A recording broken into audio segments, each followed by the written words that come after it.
اللہ تعالیٰ اپنی مہربانی فرمائے، اللہ تعالیٰ اپنی مہربانی فرمائے۔ یہ طلاق کا لفظ بڑی احتیاط کرنی چاہیے، زبان پر نہیں لانا چاہیے رکھنا۔ بعض بڑی نادانی کرتے ہیں، تھوڑی سی بات پر وہ طلاق کا لفظ بول دیا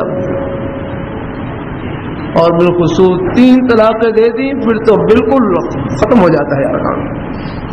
ہمارے حرم مفتی جمیل احمد صاحب تھانوی رحمۃ اللہ علیہ، ان کی خدمت میں ایک صاحبہ کہنے لگے میں نے غصے میں طلاق دی، فرمایا کوئی ہنس کر بھی طلاق دیتا ہے؟ کوئی ہنس کر بھی طلاق دیتا ہے؟ غصے میں اپنے آپ کو قابو پانا ہوتا ہے، یہ جیل غصے سے بھری ہوئی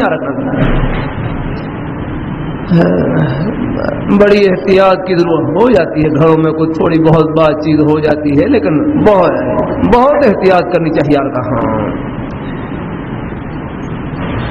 اللہ تعالیٰ اپنی مہربانی فرمائے، اللہ تعالیٰ ہم سب کی حفاظت فرمائے، اللہ تعالیٰ ہم سب کی حفاظت فرمائے،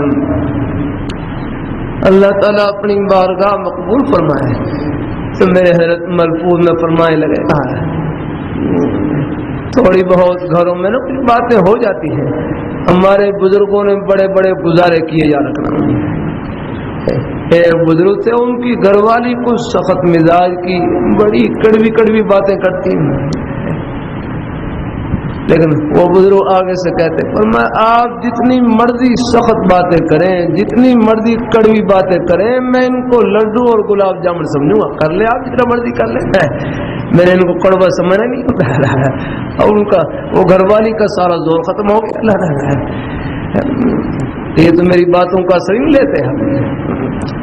اللہ والوں کی میں کروں جو کڑوے بول ہوتے ہیں، اس کے اوپر صبر میں جو اجر و ثواب چھپا ہوتا ہے، جنت کی ٹھنڈی ہوائیں چھپی ہوتی ہیں، جنت کی مٹھائیاں چھپی ہوتی ہیں، ان پر نظر ہوتی ہے یار۔ ہم تو صرف کڑوے بولوں پر نظر رکھتے ہیں، نہیں، ان کے پیچھے ان پر صبر کرنے میں جو اجر و ثواب چھپا ہوتا ہے، جو اللہ تعالیٰ کی رحمت کی ٹھنڈی ہوائیں چھپے ہوتی ہیں، تو پھر یہ کڑوے بول کوئی کڑوے بول نہیں یار کہاں۔ الحمدللہ جیسے کڑوا شربت استعمال کر لیتے ہیں آگے تو اس کے اندر صحت چھپی ہوتی ہے، وہ کرتے ہیں یار، حالانکہ طبیعت میں ناگواری ہوتی ہے، لیکن اس کے باوجود پھر بھی استعمال کرتے ہیں۔